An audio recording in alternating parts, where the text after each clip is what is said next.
So this past weekend, Running Greenville had a On Cloud try-on shoe event. They had the On Cloud Monster 2s. They also had the Hypers, which I did not know about. They had the Runners and the Boom Echo 3s and some other shoe. I can't remember, but it'll be on the screen. Anyways, to get into it, I thought it'd be nice to just do a review on the Monster 2 from what I thought, how I enjoyed it. So there was a kind of a lot of room in the shoe itself because the upper was just, I don't know how or the way that it was laced or something that made it have like air pockets. So you can see in the video, the air pockets didn't bother me when I was actually running. I didn't even notice them.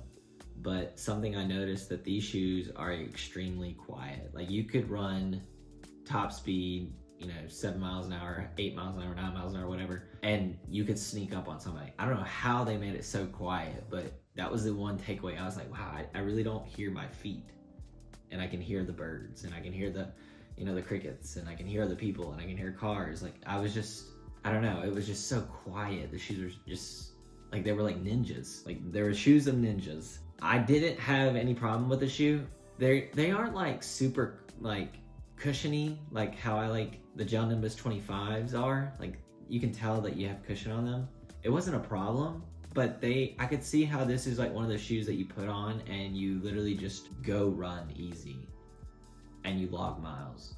And I wasn't a big fan of the Clouds, like the On Cloud series, because the last time I did the Stratus and I wasn't too keen on them, but I thought the Monsters were actually pretty good. I mean, I would recommend them for anybody that, especially like maybe a little bit heavier people, just because the support in them seemed to be fine. Like I didn't have any problem with it, and it looks like they kind of compress really well. I will say though, like the way that the bottom ridges, it kind of creates like a slit in the middle, and a pine cone got stuck in my shoe. So like, I mean, there's that, but it's not really like the end of the world and all be all. But yeah, so this shoe is gonna set you back $180 in that price range. I don't think it comes with a plate, 295 grams. It doesn't say what size that is. It's a 6mm drop, which is not bad. Other shoes in the price range of this kind of that you'd want to compare it to would be like the Nike Invincible 3s. They're more like cushiony. The Gel Nimbus are probably another good shoe, and then maybe like the New Balance SE Elite trainers. I know that one has a plate. I don't think the Invincible 3s have a plate, and I know that the Gel Nimbus do not have a plate, or at least a carbon plate. So if you're kind of in the market, those are probably gonna be the shoes that you wanna compare this kind of review to. If you have those shoes, then you can always experiment it. But I would totally recommend to go to these group runs that if your running store has these, because it's definitely the best way that I've seen to try on shoes that I probably never would have.